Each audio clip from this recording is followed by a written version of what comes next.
స్వాగతం. ముందుగా ముఖ్యాంశాలు.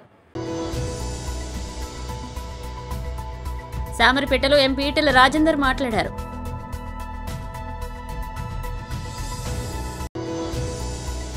మల్కాజ్గిరిలో బీఆర్ఎస్ నాయకులు మీడియా సమావేశం నిర్వహించారు.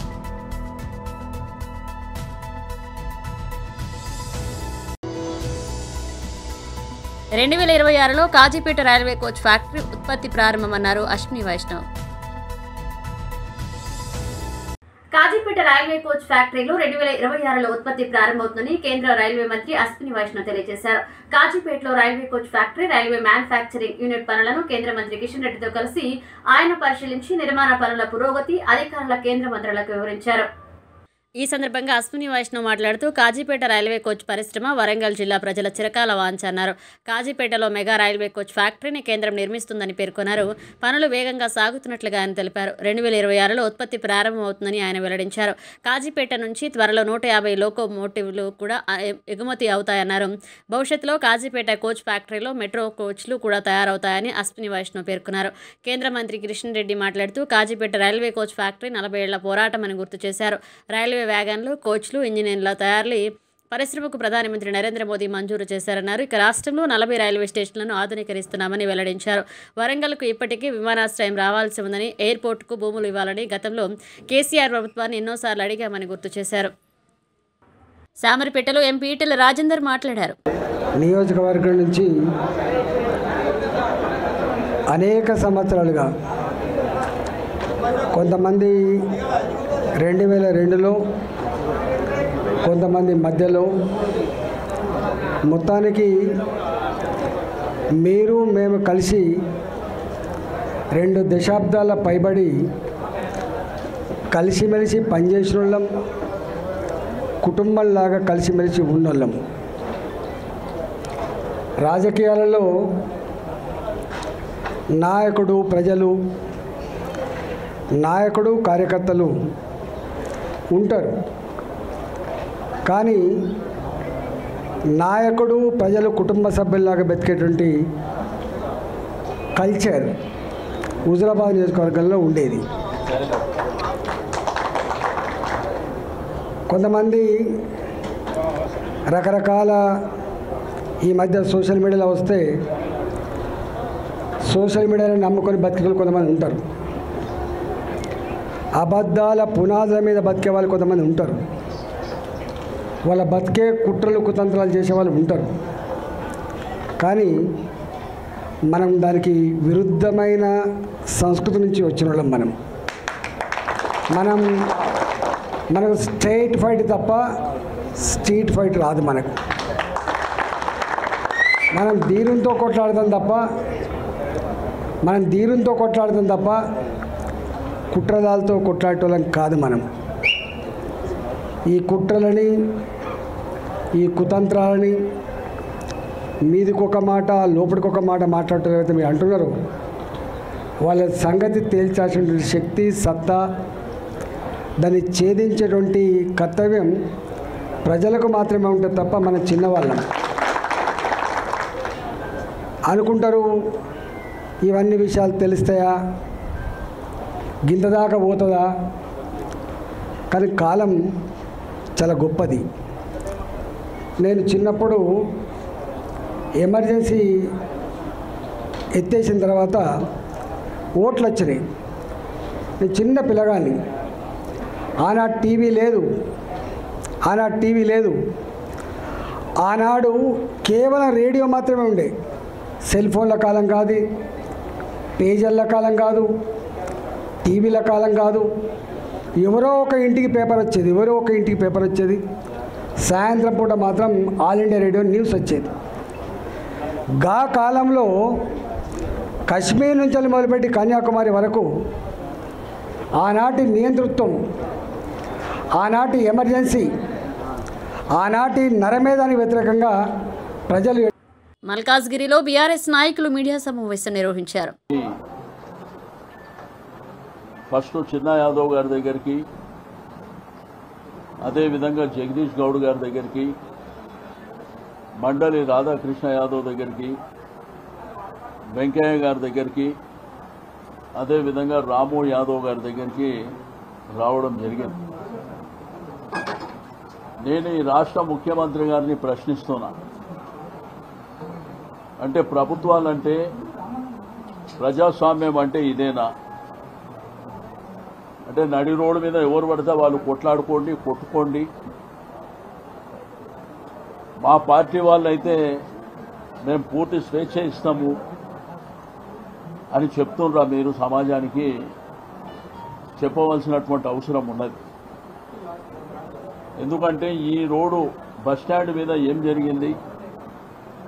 దగ్గర దగ్గర 40-50 కార్లతో వచ్చి నడి రోడ్డు మీద బానట్టు మీద ఎక్కి కూర్చుంటే మరి పబ్లిక్ ఇంత ఇన్కన్వీనియన్స్ జరిగినా, డిస్టర్బెన్స్ జరిగినా పట్టించుకునే పరిస్థితి లేదు. దెబ్బలు తిన్న మా వాళ్ళ మీద మళ్ళా ఉల్టా కేసులు పెట్టారు. కొంతమందిది ఎస్సీ ఎస్టీ యాక్ట్ కానివ్వండి, పబ్లిక్ న్యూసెన్స్ అని రెండోది.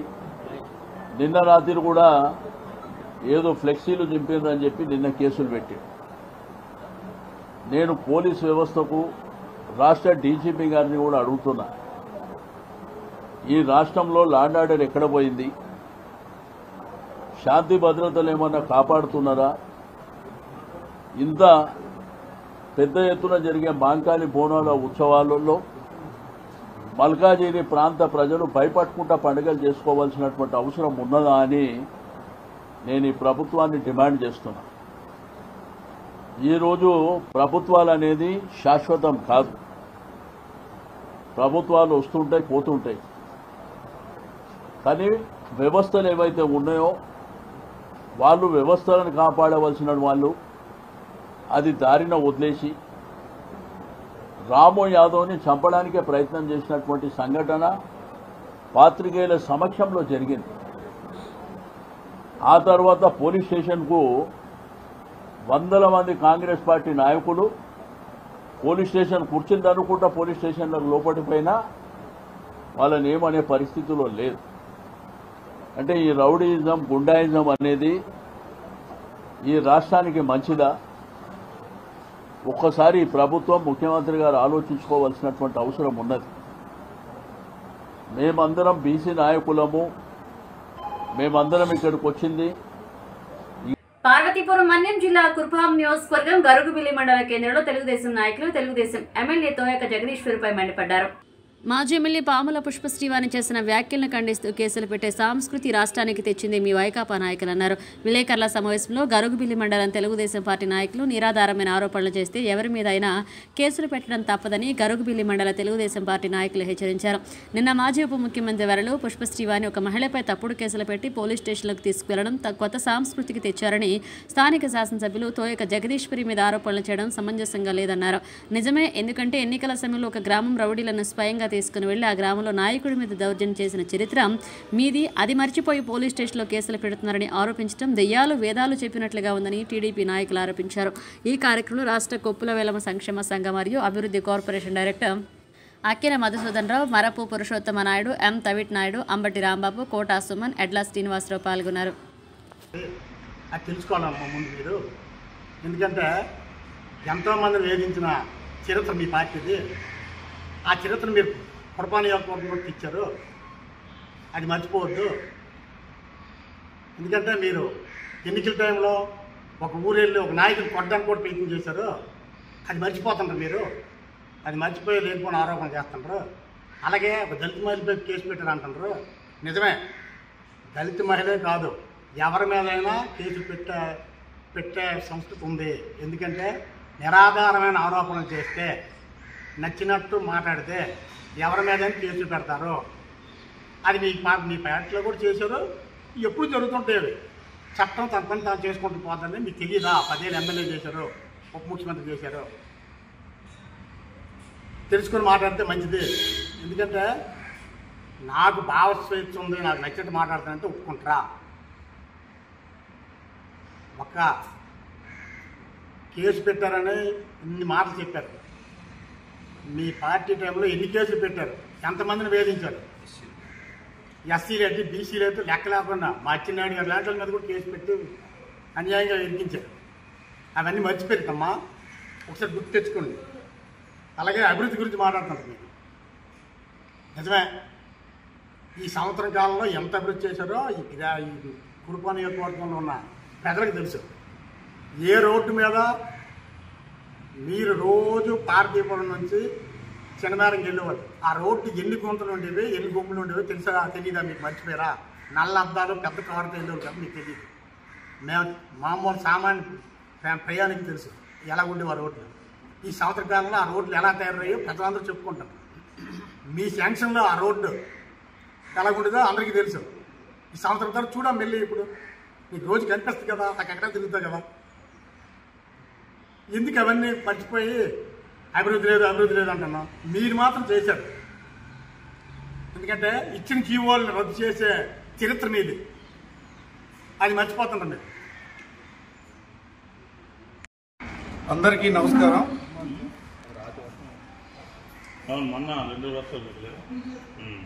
కురుపాం తెలుగుదేశం పార్టీ శాసనసభ్యురాలైనటువంటి తోయికి జగదీశ్వరి గారి పైన మాజీ డిప్యూటీ మంత్రి పాముల పుష్పశ్రీవాణి చేతగాని ఆరోపణలు చేయటం సిగ్గుమాలిన చర్యగా ప్రజలు భావిస్తున్నారు. ఎలక్షన్లో గెలుపొంది సంవత్సరం కాలం కూడా కాకముందే అభివృద్ధి కుంటుపడిపోయిందని చెప్పడానికి మనము కూడా కొంచెం బిడియంతో మాట్లాడవలసిన అవసరం ఉంది.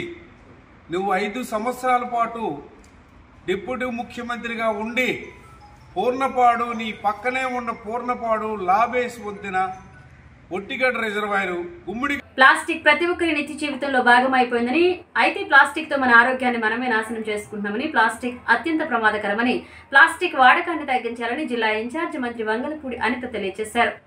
స్వర్ణాంధ్ర స్వచ్ఛాంధ్రలో భాగంగా శనివారం గంట స్తంభం నుండి బాలాజీ కోడెల వరకు జరిగిన ర్యాలీలో మంత్రి పాల్గొన్నారు. అనంతరం బాలాజీ కోడెలో జరిగిన కార్యక్రమంలో మంత్రి అనిత పాల్గొని ప్రసంగించారు. ఈ 3వ శనివారం ప్లాస్టిక్ కాలుష్యాన్ని అంతమొంచిద్దామని నినాదంతో ప్రభుత్వం రాష్ట్రమంతటా కార్యక్రమాలు నిర్వహిస్తుందన్నారు. ప్లాస్టిక్ వినియోగంపై ఒక్క రోజులో మార్పు రాదని, ప్లాస్టిక్కి ప్రత్యామ్నాయం చూడాలని తెలిపారు. డ్వాక్రా, మెప్మా సంఘాల ద్వారా పేపర్, జనపనార, కాటన్తో బ్యాగ్లను తయారు చేసి యూనిట్లను స్థాపించేలా శిక్షణకు ఇవ్వాలన్నారు. జిల్లాలో చిన్న చిన్న యూనిట్లను స్థాపించడం ద్వారా మహిళలకు స్వయం ఉపాధి అవకాశాలు పెరుగుతాయని, తద్వారా ప్లాస్టిక్ నియంత్రణకు కూడా కృషి జరుగుతుందన్నారు. చెత్త నుండి సంపదను సృష్టించే ముఖ్యమంత్రి రాష్ట్రంలో పనిచేయడం మన అదృష్టమని, స్వచ్ఛాంధ్ర కార్పొరేషన్ ఏర్పాటు చేసి చెత్త నిర్వహణకు రాష్ట్ర వ్యాప్తంగా కృషి చేస్తున్నారని తెలిపారు.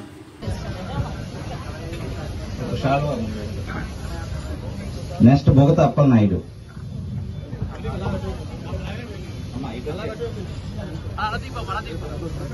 ఫేజెస్ వారీగా మనం దాన్ని కంట్రోల్ చేయాలనే ఉద్దేశంతో కొంత మేరకు ప్లాస్టిక్ ప్రత్యామ్నాయం కూడా తీసుకొచ్చి పెట్టే పరిస్థితి ఉంది. కొన్ని షాప్స్ లో ఓన్లీ ప్లాస్టిక్ అమ్ముతారు. కానీ ప్లాస్టిక్ లేకపోతే మాకు ప్రత్యామ్నాయం ఇస్తే డెఫినెట్ మాకున్న ప్రజాప్రతినిధులందరికీ కూడా చెప్పడం జరిగింది. మన దగ్గర డ్వాక్రా గ్రూప్స్ అనేవి, మెక్మా గ్రూప్స్ అనేవి చాలా బలమైన గ్రూప్స్. సో వాళ్ళకి కూడా ఒక రకంగా చెప్పాలంటే వాళ్ళకి ఒక ఉపాధి అవకాశాలు ఇవ్వాలి అనుకుంటే ఇది ఒక టూల్ కింద కూడా మనం ఉపయోగించుకోవచ్చు.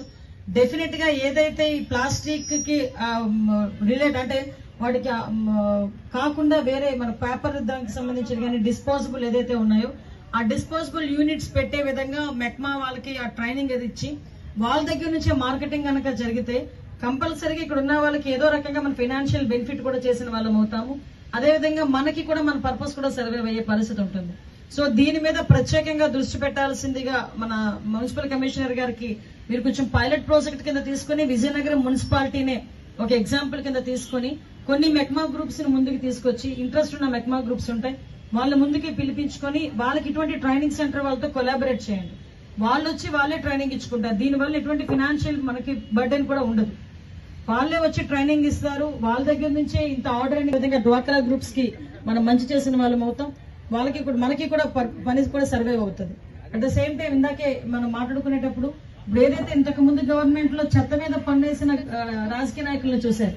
చెత్త అంటే చెత్త మీద కూడా పన్నేసి డబ్బులు తీసుకునే రాజకీయ నాయకుల నుంచి సంపద క్రియేట్ చేయాలని ఆలోచన కలిగిన ముఖ్యమంత్రిని ఎన్నుకోవడం అనేది నిజంగా మన అదృష్టం.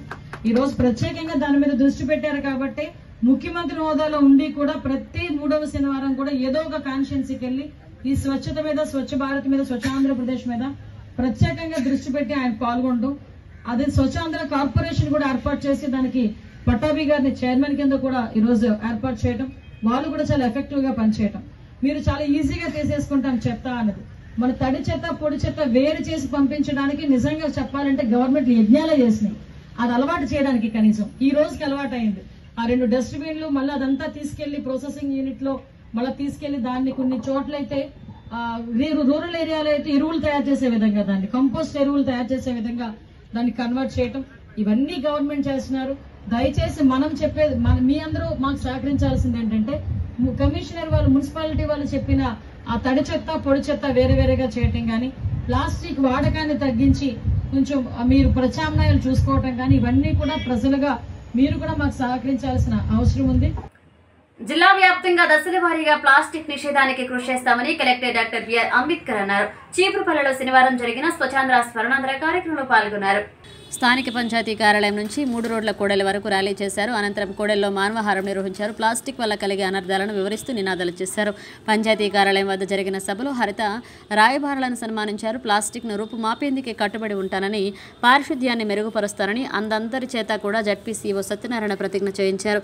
ఈ సందర్భంగా కలెక్టర్ మాట్లాడుతూ డాక్టర్ బిఆర్ అంబేద్కర్ పారిశుద్ధ్యాన్ని మెరుగుపరచడం, పర్యావరణ పరిరక్షణ పట్ల అవగాహన కల్పించడానికి ప్రతి నెల స్వచ్ఛాంధ్ర స్వర్ణాంధ్ర కార్యక్రమాన్ని నిర్వహిస్తున్నామని చెప్పారు.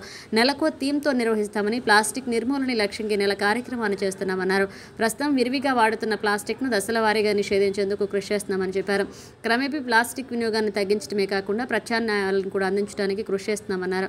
ప్లాస్టిక్ నిర్మూలనలో పారిశుద్ధ్యాన్ని మెరుగుపరచడంలో క్లాప్ మిత్రాల పాత్ర ఎంతో కీలకమన్నారు కలెక్టర్. ఈ కార్యక్రమంలో ఎంపీపీ ఇప్పిలి వెంకట నరసింహ, జడ్పీటీసీ వలిరెడ్డి శిరీష, సర్పంచ్ ఎం సుధారాణి, ఎంపీడీఓ సురేష్, తహసీల్దార్ ధర్మరాజు, ఇతర అధికారులు, నాయకులు, సచివాలయ వైద్య ఆరోగ్య శాఖ సిబ్బంది పాల్గొన్నారు.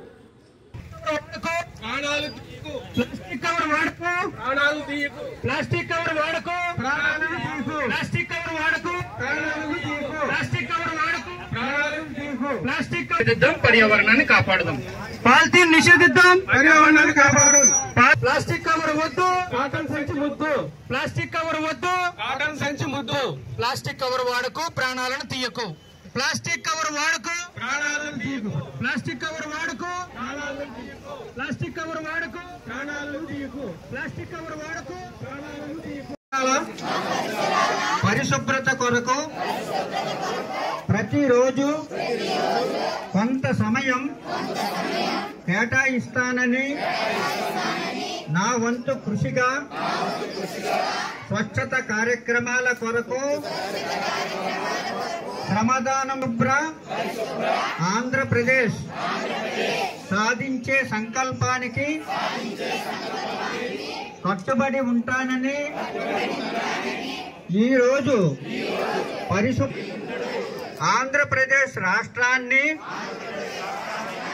శుభ్రపరచడంలో సహాయం చేస్తుందని నమ్ముతూ ఈ స్వచ్ఛత, ప్లాస్టిక్ నిర్మూలనపై మరియు ప్రత్యామ్నాయ మన ఆంధ్రప్రదేశ్ను చేస్తానని ప్రమాణం చేస్తున్నాను. స్వర్ణాంధ్ర, స్వచ్ఛాంధ్ర. రాష్ట్ర ప్రభుత్వం ప్రతిష్టాత్మకంగా ప్రతి నెల 3వ శనివారం నాడు ఈ స్వచ్ఛాంధ్ర స్వర్ణాంధ్ర అనే కార్యక్రమం ద్వారా వివిధ కార్యక్రమాలను చేపట్టడం జరుగుతుంది. ప్రతి నెల ఒక కాన్సెప్ట్ తీసుకుని ఆ కాన్సెప్ట్ ద్వారా నెల అంతా కూడా ఆ కార్యక్రమం చేపట్టడం, మన జిల్లాలో, మన గ్రామాల్లో, మన మండలాల్లో స్వచ్ఛంగా ప్రాంతంగా మనల్ని ఏర్పాటు చేసుకోవడం ఉద్దేశంతో ఏర్పాటు చేయడం జరిగింది. ఈ వారం నాడు ప్లాస్టిక్ రహిత సమాజం అనే దాని మీద కాన్సెప్ట్ మీద చేయడం జరుగుతుంది. మీ అందరికీ తెలుసు, మనం ఎక్కువగా బిరిబిరిగా వాడే వస్తువులో ప్లాస్టిక్ అనేది ఒకటి. అది మీరు తెల్లారేపటికి మనం 100% దాన్ని రూపుమాపలేకపోవచ్చేమో కానీ క్రమేపీ దాన్ని తగ్గించుకుంటూ వెళ్తే దానివల్ల వచ్చే అనర్థాలని మనం ఎదుర్కొనడానికి, వాటిని రూపుమాపడానికి మనకు ఎంతో అవకాశం ఉంటుంది.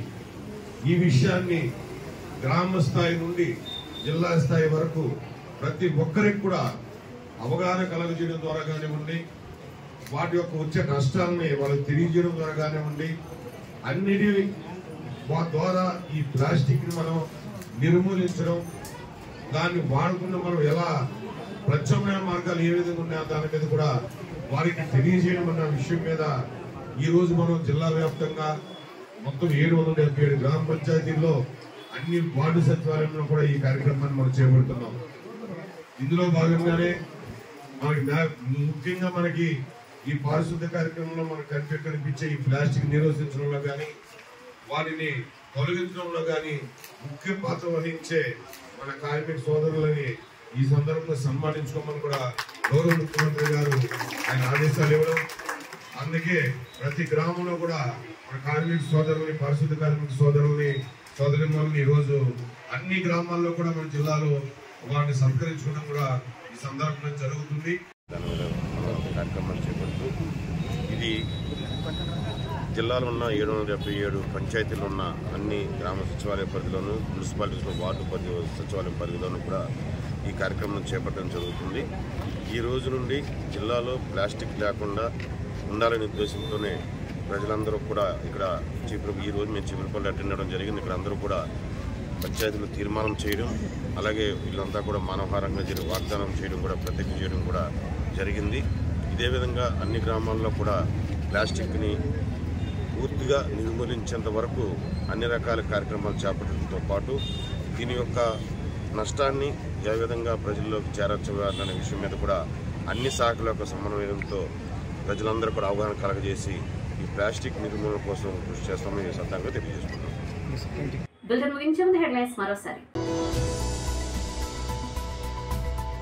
సామర్పేటలో ఎంపీ ఈటెల రాజేందర్ మాట్లాడారు.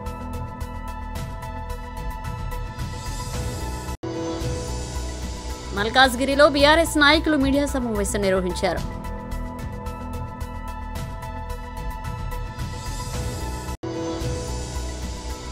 – 2026లో కాజీపేట రైల్వే కోచ్ ఫ్యాక్టరీ ఉత్పత్తి ప్రారంభమన్నారు అశ్విని వైష్ణవ్. ఇవి పిలిచిన అప్డేట్స్, మరో అప్డేట్స్తో మళ్ళీ కలుద్దాం.